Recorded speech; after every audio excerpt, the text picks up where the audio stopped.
నమస్కారం ఘంటారావానికి స్వాగతం ముందుగా ప్రధానాంశాలు దేశంలో కలకలం రేపుతున్న కొత్త వైరస్ 20 కేసులు నమోదైనట్లు జీనోమ్ ల్యాబ్ వర్గాల వెల్లడి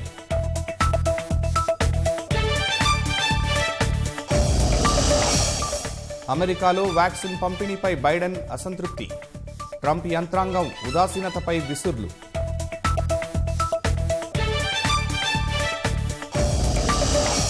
కేంద్రంతో నేడు మరో దఫా రైతు సంఘాల చర్చలు చట్టాల రద్దు ఎజెండాలో చేర్చాలని అన్నదాతల పట్టు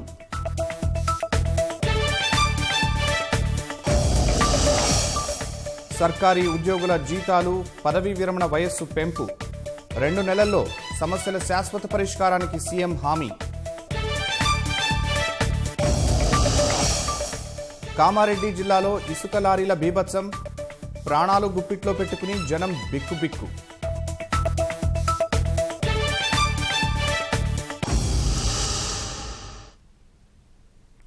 యూకేలో వెలుగు చూసి ప్రపంచ దేశాలను భయపెడుతున్న కరోనా కొత్త రకం వైరస్ భారత్లోనూ కలవరం రేపుతోంది.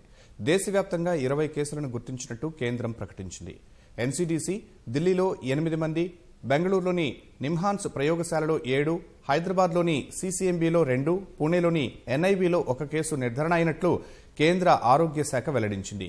గుర్తించిన బాధితులను ఆయా రాష్ట్రాల్లో ఐసోలేషన్లో ఉంచినట్లు కేంద్ర ఆరోగ్య శాఖ తెలిపింది. వారితో సన్నిహితంగా ఉన్న వారిని గుర్తించి క్వారంటైన్కు పంపేలా ఆయా రాష్ట్ర ప్రభుత్వాలకు మార్గదర్శకాలు జారీ చేసినట్లు వెల్లడించింది. తెలంగాణ, ఆంధ్రప్రదేశ్, తమిళనాడు, కర్ణాటక రాష్ట్రాల్లో యూకే వైరస్ కేసులు నిర్ధారణ కావడంతో ఆయా రాష్ట్రాల వైద్య ఆరోగ్య శాఖలు అప్రమత్తమయ్యాయి.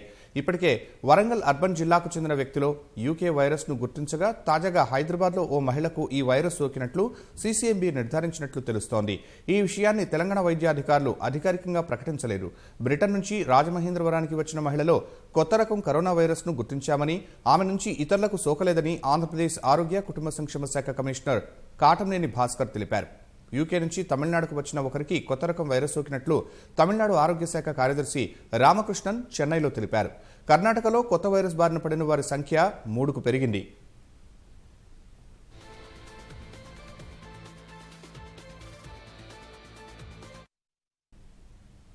కోవిడ్లో వచ్చిన కొత్త మ్యూటేషన్లపై ప్రస్తుతం అభివృద్ధి దశలో ఉన్న కోవాక్సిన్ పనిచేస్తుందని భారత్ బయోటెక్ సీఎండీ కృష్ణ ఎల్లా తెలిపారు. వైరస్లో మ్యూటేషన్లు ఉంటాయని ముందే ఊహించిందేనని చెప్పారు.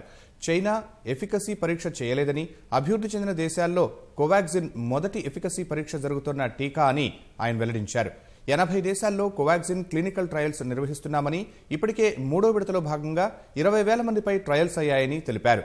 కోవాక్సిన్ ను కోతులపై పరీక్షించామని, మంచి ఫలితాలు వచ్చాయని, దానికి సంబంధించిన నివేదికను త్వరలో ప్రచురిస్తామని చెప్పారు. Applied for emergency license, our logic was very simple. It's a proven platform technology. Virocell culture is a proven platform technology. So many doses of vaccine has been used globally using same platform technology and same downstream processing we are using. And also monkey study, hamster studies, extremely good results. Both upper lung and lower lung both are protected in the monkey studies, which is important because other vaccines are not protecting the upper lung. In upper lung, if it is not protected, the vaccine, you are vaccinated, but you will have still infection and transmission continuing. So I feel the nasal vaccine is probably the ideal choice if you want to stop the infection and transmission. అమెరికాలో corona vaccination ప్రక్రియ నెమ్మదిగా జరుగుతుండడంపై కాబోయే అధ్యక్షుడు Joe Biden అసంతృప్తి వ్యక్తం చేశారు. Trump యంత్రాంగంపై విమర్శలు గుప్పించిన ఆయన ఇదే వేగంతో వ్యాక్సినేషన్ ప్రక్రియ జరిగితే పూర్తి కావడానికి సంవత్సరాలు పడుతుందని అన్నారు. వచ్చే నెల 20వ తేదీన జో బైడెన్ అమెరికా అధ్యక్షుడిగా ప్రమాణ స్వీకారం చేయనున్నారు. రోజుకు 10 లక్షల మందికి టీకా వేసేలా చర్యలు తీసుకోనున్నట్లు బైడెన్ హామీ ఇచ్చారు. The Trump administration's plan to distribute vaccines is falling behind, far behind. We're grateful to the companies, the doctors, the scientists, the researchers, the clinical trial participants, and Operation Warp Speed for developing the vaccines quickly. But as I long feared and warned, the effort to distribute and administer the vaccine is not progressing as it should. A few weeks ago, the Trump administration suggested that 20 million Americans could be vaccinated by the end of December. With only a few days left in December, we've only vaccinated a few million so far. And the pace of the vaccination program is moving now, if it continues to move as it is now, it's going to take years, not months, to vaccinate the American people. Oxford విశ్వవిద్యాలయం AstraZeneca సంయుక్తంగా తయారు చేస్తున్న corona నిరోధక టీకాకు European medicines authority EMA వచ్చే నెలలో ఆమోదం తెలిపే అవకాశాలు లేవని తెలుస్తోంది. ఆస్ట్రాజెనికా తమకు ఇంకా దరఖాస్తు సమర్పించలేదని EMA deputy executive director Noel Wathion తెలిపారు. ఈ టీకాకు సంబంధించి తమకు కొంతమేర మాత్రమే సమాచారం ఉందన్న వథాయిన్ మార్కెటింగ్, లైసెన్సింగ్ అనుమతి ఇచ్చేందుకు కూడా అది సరిపోదని వ్యాఖ్యానించారు. వ్యాక్సిన్ నాణ్యతపై అదనపు సమాచారం కావాలని, ఆ తర్వాత సంస్థ అధికారికంగా దరఖాస్తు చేసుకోవాలని తెలిపారు. ఈ నేపథ్యంలో ఐరోపాలో వచ్చే నెలలో ఆస్ట్రాజెనికా టీకాకు అనుమతి రావడం దాదాపు అసంభవమని వథైన్ వ్యాఖ్యానించారు. కరోనా వైరస్ ధాటికి వణికిపోతున్న ప్రపంచానికి వ్యాక్సిన్ ఒక ఆశాదీపంగా మారింది. ప్రయోగాలు పూర్తి చేసుకున్న వ్యాక్సిన్ల అత్యవసర వినియోగానికి అనుమతులు కూడా లభిస్తున్నాయి. ఈ నేపథ్యంలో ఇప్పటికే ప్రపంచంలోనే అతిపెద్ద వ్యాక్సిన్ పంపిణీ ప్రక్రియ ప్రారంభమైంది. ఇప్పటి వరకు దాదాపు 16 దేశాలు టీకా పంపిణీ మొదలుపెట్టగా ఇప్పటి వరకు 46 లక్షల మంది వ్యాక్సిన్ డోసులను తీసుకున్నట్లు అంతర్జాతీయ వార్తా సంస్థలు వెల్లడిస్తున్నాయి. కరోనా ధాటికి విలవిలలాడిన ప్రపంచ దేశాలు క్రమంగా వ్యాక్సినేషన్ ప్రక్రియను ప్రారంభిస్తున్నాయి. పలు దేశాల్లో ఇప్పటికే వ్యాక్సిన్ అత్యవసర వినియోగ అనుమతులు రాగా కొన్ని దేశాల్లో పంపిణీకి ముందు అవసరమైన కార్యక్రమాలు జరుగుతున్నాయి. కరోనా వైరస్ మహమ్మారి ధాటికి వణికిపోతున్న అగ్రరాజ్యం అమెరికాలో డిసెంబర్ 14న వ్యాక్సిన్ పంపిణీ ప్రారంభమైంది. ఇప్పటికే అక్కడ 1 కోటికి పైగా వ్యాక్సిన్ డోసులను వివిధ రాష్ట్రాలకు పంపిణీ చేశారు. ఇప్పటి వరకు దాదాపు 21 లక్షల మంది వ్యాక్సిన్ తొలి డోసు తీసుకున్నట్లు అమెరికా వ్యాధి నియంత్రణ నిర్మూలన కేంద్రం సిడిసి వెల్లడించింది. కోవిడ్ తీవ్రత ఎక్కువగా ఉన్న నేపథ్యంలో అత్యవసర వినియోగం కింద ఫైజర్, మోడెర్నా అభివృద్ధి చేస్తున్న టీకాలకు అమెరికా అనుమతిచ్చింది. దీంతో అక్కడ అన్ని రాష్ట్రాల్లో వ్యాక్సిన్ పంపిణీ ముమ్మరంగా కొనసాగుతోంది. ఇప్పటి వరకు 2 వ్యాక్సిన్ సంస్థలకు చెందిన 1,14,00,000 డోసులను పంపిణీ చేయగా 21,27,000 మంది తొలి డోసు తీసుకున్నట్లు సిడిసి వెల్లడించింది.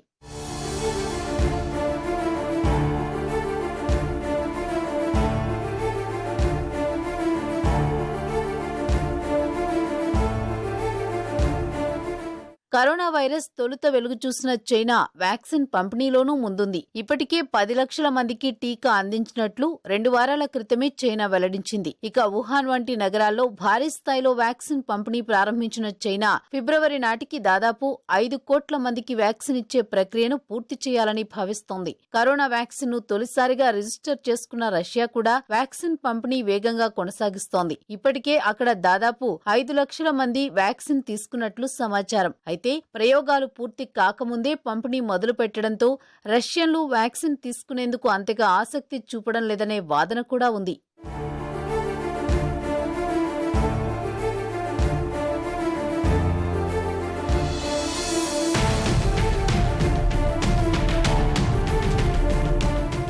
వ్యాక్సిన్ పంపిణీ ప్రారంభించిన ఇజ్రాయెల్లో ఇప్పటికే దాదాపు 3 లక్షల మంది టీకా తీసుకున్నట్లు అంతర్జాతీయ నివేదికలు వెల్లడిస్తున్నాయి. Bahrain, Canada, Germany, Chile, Mexico వంటి దేశాల్లోనూ వ్యాక్సిన్ పంపిణీ కొనసాగుతోంది. అత్యవసర వినియోగానికి అనుమతించిన ఈయూలో దాదాపు 27 సభ్యదేశాలు వ్యాక్సిన్ పంపిణీ తాజాగా ప్రారంభించాయి. భారత్లోనూ మరికొన్ని రోజుల్లో వ్యాక్సిన్కు అనుమతి లభించే అవకాశాలు ఉన్నట్లు నిపుణులు వెల్లడిస్తున్నారు. రాష్ట్రంలో కొత్తగా మరో 474 మందికి కరోనా పాజిటివ్గా నిర్ధారణ అయింది. ఇప్పటి వరకు 2,85,939 కేసులు నమోదయ్యాయి. కోవిడ్ కాటుకు 1,538 మంది బలయ్యారు.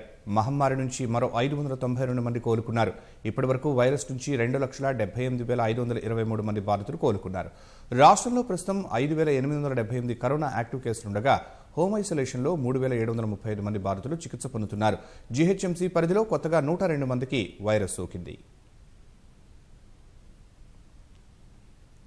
నూతన సాగు చట్టాలకు వ్యతిరేకంగా ఆందోళన చేస్తున్న రైతులు కేంద్ర ప్రభుత్వంతో నేడు మరోసారి చర్చలకు సిద్ధమయ్యారు. వ్యవసాయ చట్టాల రద్దు, కనీస మద్దతు ధరకు చట్టబద్ధత అంశాలు ఎజెండాలో ఉండాల్సిందేనని రైతు సంఘాలు పట్టుబడుతున్నాయి. మరోవైపు ప్రభుత్వం అనుసరించాల్సిన వ్యూహంపై కేంద్ర హోంమంత్రి అమిత్ షాతో చర్చించిన కేంద్ర మంత్రులు నరేంద్ర సింగ్ తోమర్, పీయూష్ గోయల్ రైతు సమస్యలను పరిష్కరించేందుకు ఓ నిర్ణయానికి వచ్చినట్లు సమాచారం. నూతన సాగు చట్టాలకు వ్యతిరేకంగా ఉద్యమిస్తున్న రైతులతో కేంద్ర ప్రభుత్వం నియమించిన మంత్రుల బృందం ఈ మధ్యాహ్నం 2 గంటలకు చర్చలు జరపనుంది. సాగు చట్టాలకు సంబంధించి ప్రతిపాదిత డిమాండ్లు, చట్టాల రద్దు, కనీస మద్దతు ధరకు చట్టబద్దత అంశాలను ఎజెండా నుంచి తొలగించేది లేదని స్పష్టం చేస్తూనే కేంద్ర ప్రభుత్వంతో చర్చలకు రైతు సంఘాలు సిద్ధమయ్యాయి. ఇదే విషయాన్ని మరోసారి గుర్తు చేస్తూ మంగళవారం లేఖ రాశాయి. రైతులపై చట్టపరమైన చర్యలు తీసుకోకుండా వాయు నాణ్యత నిర్వహణ కమిషన్ ఆర్డినెన్స్ లో సవరణల అంశాన్ని కూడా చర్చించాలని స్పష్టం చేశారు. చేశాయి. 2020 విద్యుత్ సవరణ ముసాయిదా బిల్లులో చేయాల్సిన మార్పుల అంశాన్ని కూడా అజెండాలో చేర్చాలని రైతు సంఘాలు డిమాండ్ చేస్తున్నాయి. తమ వైపు నుంచి సహృద్భావ చర్యగా ఇవాళ తలపెట్టిన ట్రాక్టర్ల ర్యాలీని గురువారానికి వాయిదా వేస్తున్నట్లు రైతు సంఘాల నేతలు తెలిపారు. మరోవైపు చర్చల్లో ప్రభుత్వం అనుసరించాల్సిన వ్యూహాన్ని ఖరారు చేసేందుకు కేంద్ర హోంమంత్రి అమిత్ షాతో కేంద్ర వ్యవసాయ మంత్రి నరేంద్ర సింగ్ తోమర్, రైల్వే మంత్రి పీయూష్ గోయల్ మంగళవారం చర్చలు జరిపారు. సమస్యకు సహేతుకమైన పరిష్కారాన్ని కనుగొనడంపై మంత్రులు తుది నిర్ణయానికి వచ్చినట్లు విశ్వసనీయంగా తెలిసింది. అటు వ్యవసాయ చట్టాల రద్దు కోరుతూ 35 రోజులుగా రైతుల ఆందోళనలు కొనసాగుతున్నాయి. ఢిల్లీ సరిహద్దులోని సింఘు, టిక్రీ, గాజీపూర్, చిల్లా సహా పలుచోట్ల అన్నదాతలు బైఠాయించారు. సింఘు సరిహద్దుల్లో ఉద్యమిస్తున్న రైతుల కోసం ఉచితంగా వైఫై, హాట్స్పాట్ సదుపాయం కల్పించనున్నట్లు ఆమ్ ఆద్మీ పార్టీ నేత రాఘవ్ చద్దా ప్రకటించారు. కేంద్ర ప్రభుత్వం రాష్ట్రాలను సంప్రదించకుండానే 3 వ్యవసాయ చట్టాలను బలవంతంగా తీసుకొచ్చిందని ఎన్సీపీ అధినేత, కేంద్ర వ్యవసాయ శాఖ మాజీ మంత్రి శరద్ పవార్ అన్నారు. వ్యవసాయాన్ని ఢిల్లీలో కూర్చుని చేయలేమని, అది గ్రామాల్లో రైతులు చేసే పని అనే విషయాన్ని కేంద్రం గుర్తుంచుకోవాలని వ్యాఖ్యానించారు. రైతులతో చర్చల కోసం కేంద్రం నియమించిన కేంద్ర మంత్రుల కమిటీ సభ్యులకు వ్యవసాయం, రైతుల సమస్యలపై లోతైన అవగాహన లేదని పీటీఐ ముఖాముఖిలో విమర్శించారు. రైతుల ఆందోళనలను ప్రభుత్వం తీవ్రంగా పరిగణించలేదన్న పవార్, ప్రధాని మోదీ విపక్షాలపై విమర్శలు చేయడం సరికాదన్నారు. రైతులతో కేంద్ర ప్రభుత్వం జరిపే చర్చలు విఫలమైతే విపక్షాలు సమావేశమై భవిష్యత్ కార్యాచరణను ఖరారు చేస్తామని తెలిపారు. ఏదైనా రంగంలో సంస్కరణలు తేవాలని భావిస్తే ఆయా రంగాల్లోని నిపుణులతో చర్చించి అన్ని సమస్యలను పరిష్కరించాలని పవార్ సూచించారు. ఇవేమీ లేకుండా సొంత మెజార్టీతో చట్టాలు తీసుకొచ్చారని విమర్శించారు. విద్వేష రాజకీయాలకు ఉత్తరప్రదేశ్ ప్రధాన కేంద్రంగా మారిందని ఆందోళన వ్యక్తం చేస్తూ 104 మంది విశ్రాంత ఐఏఎస్ అధికారులు ఆ రాష్ట్ర ముఖ్యమంత్రి యోగి ఆదిత్యనాథ్కు లేఖ రాశారు. మైనార్టీలను లక్ష్యంగా చేసుకుని జరిగిన పలు దాడులను ఆ లేఖలో ప్రస్తావించారు. మత మార్పిళ్లకు వ్యతిరేకంగా తీసుకొచ్చిన అత్యవసర ఆదేశాన్ని వెంటనే వెనక్కి తీసుకోవాలని ఉత్తరప్రదేశ్ ప్రభుత్వాన్ని డిమాండ్ చేశారు. ముఖ్యంగా సీఎం సహా రాష్ట్రంలోని చాలా మంది రాజకీయ నేతలు రాజ్యాంగంపై అవగాహన పెంచుకోవాల్సిన అవసరముందని విశ్రాంత ఐఏఎస్లు సూచించారు. లేఖపై సంతకం చేసిన వారిలో జాతీయ భద్రతా మాజీ సలహాదారు శివశంకర్ మీనన్, విదేశీ వ్యవహారాల శాఖ మాజీ కార్యదర్శి నిరుపమారావు తదితరులు ఉన్నారు. ప్రభుత్వ ఉద్యోగులకు ముఖ్యమంత్రి వేతన కబురు అందించారు. అన్ని రకాల ప్రభుత్వ ఉద్యోగుల వేతనాలను పెంచాలని, పదవీ విరమణ వయస్సు పెంచాలని సీఎం కేసీఆర్ నిర్ణయించారు. గౌరవ వేతనాలు అందుకుంటున్న వారు, పింఛన్దారులు, ఆర్టీసీ ఉద్యోగులకు కూడా వేతనాల పెంపు వర్తిస్తుందన్న సీఎం, అధికారుల కమిటీ కసరత్తు తర్వాత అమలు జరుగుతుందని తెలిపారు. అటు కారుణ్య నియామకాలను వెంటనే పూర్తి చేయాలని, ఫిబ్రవరి నెలలో అన్ని శాఖల్లో ఉద్యోగాల భర్తీ ప్రక్రియ ప్రారంభించాలని అధికారులను ఆదేశించారు.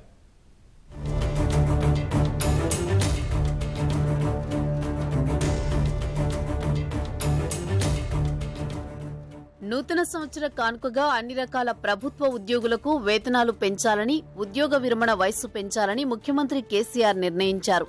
ప్రభుత్వ ఉద్యోగులు, గ్రాంట్ ఇన్ ఎయిడ్ ఉద్యోగులు, వర్క్ ఛార్జ్డ్ ఉద్యోగులు, డైలీ వేజ్ ఉద్యోగులు, ఫుల్ టైం కాంటిజెంట్ ఉద్యోగులు, పార్ట్ టైం కాంటిజెంట్ ఉద్యోగులు, హోంగార్డులు, అంగన్వాడీ వర్కర్లు, కాంట్రాక్ట్ ఉద్యోగులు, అవుట్సోర్సింగ్ ఉద్యోగులు, ఆశా వర్కర్లు, విద్యా వాలంటీర్లు, సెర్ఫ్ ఉద్యోగులు, గౌరవ వేతనాలు అందుకుంటున్న వారు, పెన్షనర్లు ఇలా అందరికీ ప్రయోజనం కలిగేలా వేతనాల పెంపు చేయనున్నట్లు ముఖ్యమంత్రి కేసీఆర్ ప్రకటించారు. తెలంగాణలో అన్ని రకాల ఉద్యోగులు కలిపి 9,36,976 మంది ఉంటారని, అందరికీ వేతనాల పెంపు వర్తిస్తుందని ముఖ్యమంత్రి చెప్పారు. ప్రభుత్వ ఉద్యోగులతో పాటు ఆర్టీసీ ఉద్యోగులకు వేతనాలను పెంచాలని నిర్ణయించినట్లు సీఎం తెలిపారు. అవసరమైతే వేతనాల పెంపుల వల్ల ఆర్టీసీపై పడే భారాన్ని ప్రభుత్వం భరిస్తుందని ప్రకటించారు.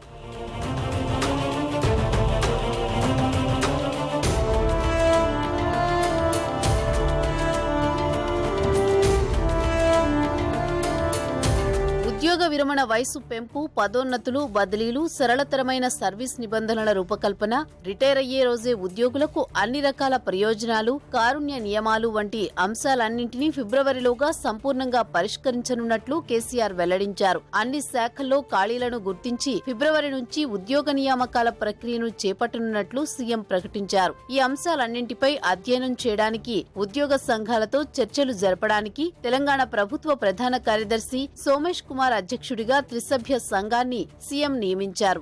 ఈ కమిటీ జనవరి మొదటి వారంలో వేతన సవరణ సంఘం నుంచి అందిన నివేదికను అధ్యయనం చేయనుందని తెలిపారు. రెండో వారంలో ఉద్యోగ సంఘాలతో సమావేశమై వేతన సవరణ, పదవీ విరమణ వయసు పెంపు, సర్వీస్ నిబంధనలు, పదోన్నతులపై అభిప్రాయాలు సేకరించి ప్రభుత్వానికి సూచనలు చేస్తుందని సీఎం వెల్లడించారు.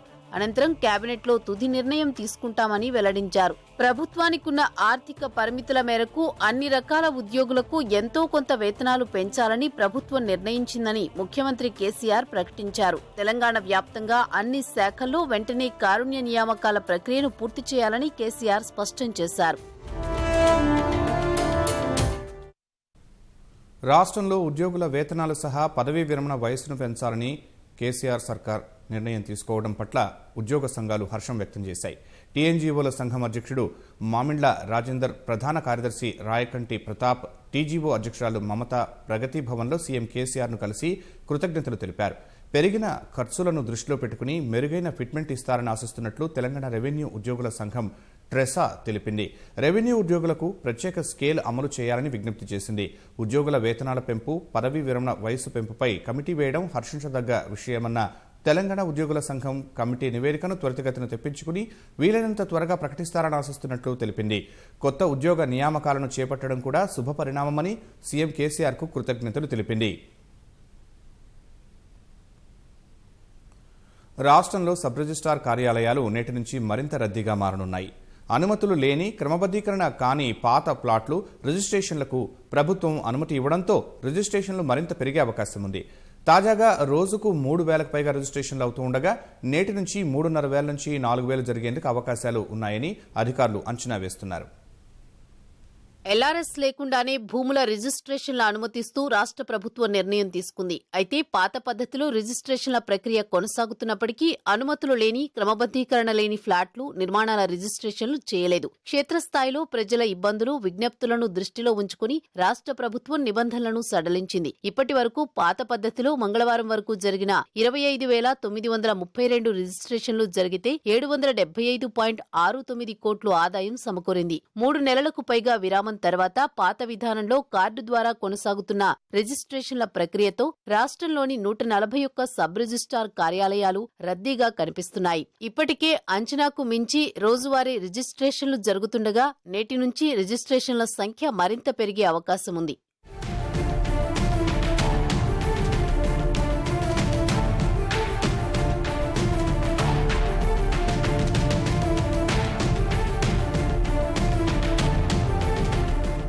మంగళవారం వరకు 25,932 డాక్యుమెంట్లు రిజిస్ట్రేషన్ అయ్యాయి. రిజిస్ట్రేషన్ ఫీజు కింద 278.12 కోట్లు, స్టాంపుల విక్రయాల ద్వారా మరో 497.46 కోట్లు, మొత్తం కలిపి 775.69 కోట్ల రూపాయల ఆదాయం వచ్చింది. గత వారం వరకు జరిగిన రిజిస్ట్రేషన్ల ద్వారా రోజుకు 100 కోట్లకు పైగా రాబడి వస్తోంది. ఈ వారంలో సోమ, మంగళవారం 2 రోజుల్లో రాష్ట్రంలోని 141 సబ్ రిజిస్ట్రార్ కార్యాలయాల్లో 6,312 డాక్యుమెంట్లు రిజిస్ట్రేషన్లు జరిగాయి. తాజాగా నేటి నుంచి అనుమతి లేని, క్రమబద్దీకరణ కాని పాత ఫ్లాట్లు, భవనాల రిజిస్ట్రేషన్ కానుండటంతో రద్దీ మరింత పెరిగే అవకాశముందని అధికారులు అంచనా వేస్తున్నారు. ఇందుకు తగ్గట్లుగా ఏర్పాట్లు చేసుకోవాలని రిజిస్ట్రేషన్ శాఖ ఉన్నతాధికారులు సబ్ రిజిస్ట్రార్లకు ఆదేశించారు. ప్రధానంగా హైదరాబాద్ నగర శివారులోని సబ్ రిజిస్ట్రార్ కార్యాలయాలకు ఎక్కువ రద్దీ ఉంటుందని తెలిపారు. ఎంఆర్ ప్రాజెక్టు భూసేకరణ నుంచే అక్రమాలు జరిగాయంటూ హైకోర్టులో పిటిషన్ దాఖలైంది. ఎంఆర్ ప్రాజెక్టు కోసం తమ ప్లాట్లను సేకరించిన నాటి ఉమ్మడి ఆంధ్రప్రదేశ్ ప్రభుత్వం ఎలాంటి పరిహారం ఇవ్వలేదని 80 మంది హైకోర్టును ఆశ్రయించారు. అభివృద్ధి పేరిట భూమి సేకరించి స్థిరాస్తి వ్యాపారం కోసం ప్రభుత్వం వినియోగించిందని పిటిషనర్లు ఆరోపించారు. విజయ నిర్మలకు చెందిన 11 ఎకరాల భూమికి భూసేకరణ నుంచి మినహాయింపు ఇచ్చారన్నారు. పిటిషన్పై justice MS Ramachandrarao, justice T Amarnath Goud ధర్మాసనం విచారణ చేపట్టింది. నానక్రామ్గూడలోని 23 ఎకరాల్లో Kiran Krishna real estate and construction చేసిన లేఅవుట్లో పిటిషనర్లు ప్లాట్లు కొనుగోలు చేశారని న్యాయవాది రచనారెడ్డి వివరించారు. అధికారులకు విషయం తెలిసినప్పటికీ పిటిషనర్లకు పరిహారం చెల్లించకుండా రియల్ ఎస్టేట్ సంస్థకు భూమి అమ్మిన రైతులకు నోటీస్ ఇచ్చి అవార్డు ప్రకటించి స్వాధీనం చేసుకున్నారన్నారు. ప్రత్యామ్నాయ భూమి ఇవ్వాలని లేదా కొత్త భూసేకరణ చట్టం ప్రకారం పరిహారం చెల్లించాలని పిటిషనర్లు కోరారు. పిటిషన్లో ఏపీ ప్రభుత్వాన్ని ప్రతివాదిగా చేర్చడంపై తెలంగాణ ప్రభుత్వం తరపు న్యాయవాది అభ్యంతరం వ్యక్తం చేశారు. ఎంఆర్ భాగస్వామి ఏపీఐఏసీ ఉమ్మడి రాష్ట్రానికి చెందిన సంస్థ అని, ఇలాంటి సంస్థల ఆస్తులు, అప్పుల విభజన ఇంకా పూర్తి కానందున ఏపీని ప్రతివాదిగా చేర్చవచ్చునని ధర్మాసనం స్పష్టం చేసింది. ఎంఆర్పై సీబీఐ కోర్టులో ఇప్పటికే విచారణ జరుగుతూ ఉండగా సమాంతరంగా తామెలా చేపట్టాలని హైకోర్టు ప్రశ్నించింది. గతంలో హైకోర్టు ఇచ్చిన ఆదేశాలను సమర్పించాలని పేర్కొంటూ తదుపరి విచారణను జనవరి 4కి వాయిదా వేసింది. కామారెడ్డి జిల్లా బిచ్కుందలో ఇసుక లారీలు బీభత్సం సృష్టిస్తున్నాయి. పరిమితికి మించి సామర్థ్యంతో సాగుతున్న ఇసుక తరలింపు ప్రజల ప్రాణాల మీదకు తెస్తోంది. ఇటీవల ఇసుక లారీ ఢీకొని ఓ యువకుడు తీవ్ర గాయాల పాలవడంతో స్థానికులు పలు వాహనాలను ధ్వంసం చేశారు. నిత్యం వందల లారీల ప్రయాణంతో ప్రజలు ప్రాణాలు గుప్పిట్లో పెట్టుకుని కాలం వెళ్లదీస్తున్నారు. కామారెడ్డి జిల్లా బిచ్కుంద మండలం పుల్కల్, వాజిద్ నగర్, హస్గుల్, ఖద్గాం గ్రామాల పరిధిలో బంజీరా నదిలో ఇసుక రీచ్లు ఏర్పాటు చేశారు. ఇక్కడి నుంచి హైదరాబాద్, సంగారెడ్డి, నారాయణఖేడ్, మహారాష్ట్ర, కర్ణాటకలకు ఇసుకను తరలిస్తున్నారు. అభివృద్ధి పనులతో పాటు పట్టణ ప్రాంతాల్లో భవనాల నిర్మాణం కోసం వందల లారీల్లో ఇసుక రవాణా జరుగుతోంది. గతేడాది బిచ్కుంద నుంచి రీచ్లు ఉండే కుర్లాం వరకు రోడ్డు నిర్మించారు. బంజీరా నది నుంచి రోడ్డు వరకు బిచ్కుంద మీదుగా లారీల రాకపోకలు సాగిస్తున్నారు. అతివేగం, పరిమితికి మించి సామర్థ్యంతో లారీలు నడపడంతో రోడ్లు పాడవడమే కాకుండా ప్రజల ప్రాణాల మీదకి తెస్తోంది.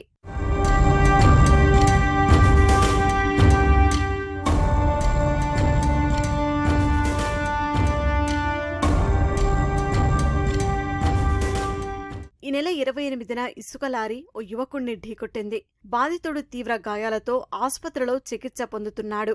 ఇసుక రవాణే ప్రమాదానికి కారణమని భావించిన గ్రామస్తులు ఆగ్రహంతో లారీకి నిప్పు పెట్టి కొన్నింటిని ధ్వంసం చేశారు. అడ్డొచ్చిన పోలీసులపైన దాడి చేశారు. బిచ్కుంద మీదుగా లారీలు వెళ్లకుండా అడ్డుకుంటామని స్థానికులు చెబుతున్నారు.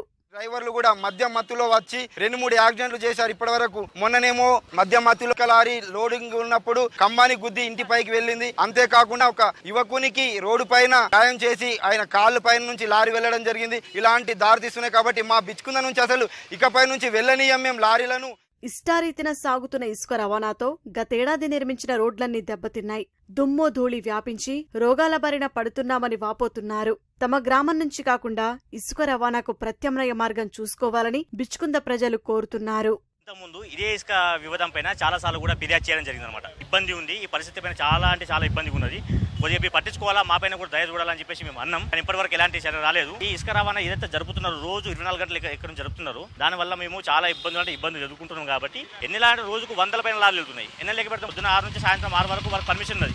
అవేవి లెక్క చేయడం లేదు. వాళ్ళ చేతులు ఏమో పట్టించుకుంటలేదు.